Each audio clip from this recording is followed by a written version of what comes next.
अस्सलाम वालेकुम। आज असिस्टेंट सुपरिटेंडेंट जेल का लास्ट मैथ का क्वेश्चन है और ये बहुत सिंपल सा क्वेश्चन है। इस क्वेश्चन में वो ये कहता है कि आपके पास ना तीन वैल्यूज़ हैं। एक पी की वैल्यू है 1 2, क्यू की वैल्यू है 5 6 और आर की वैल्यू है 4 m। और वो ये कहता है कि ये तीनों जो पॉइंट है ना, ये कोलिनियर है, यानी कि ये एक ही लाइन के ऊपर ना एग्जिस्ट करते हैं। यानी कि कहीं पे अगर तीन पॉइंट है ना, तो आप उन तीनों पॉइंट्स को कनेक्ट कर दें तो वो सीधी लाइन बन जाती है। तो वो ये कहता है कि अब आपने करना ये है कि इन पॉइंट्स की हेल्प से एम की वैल्यू को ना फाइंड करना है। अगर हमने ये साबित करना है कि ये तीनों पॉइंट्स को लीनियर है, तो उसका तरीका ये है कि हमने पहले किसी दो पॉइंट्स के दरमियान ये जो है ना फाइंड कर लेनी है स्लोप, और फिर किसी दूसरे दो पॉइंट्स के दरमियान। लेकिन हमें ये चीज़ साबित तब होगी कि तीनों पॉइंट्स को लीनियर है अगर दोनों के स्लोप्स, यानी कि पी और क्यू के दरमियान जो स्लोप है और पी और आर के दरमियान जो स्लोप की वैल्यू आएगी ना, अगर तो वो सेम हो ना, अगर वो दोनों इक्वल हों, तो फिर ही आप ये कह सकते हैं कि कोई लीनियर है ये तीन पॉइंट्स।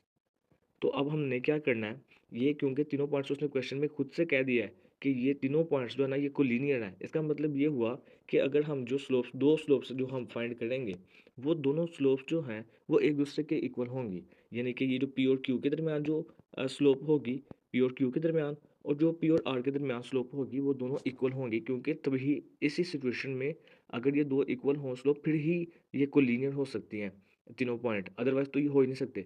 इसलिए हम क्या करेंगे, पहले पी और क्यू के दरमियान देखें स्लोप फाइंड कर लिया, और फिर पी और आर के दरमियान।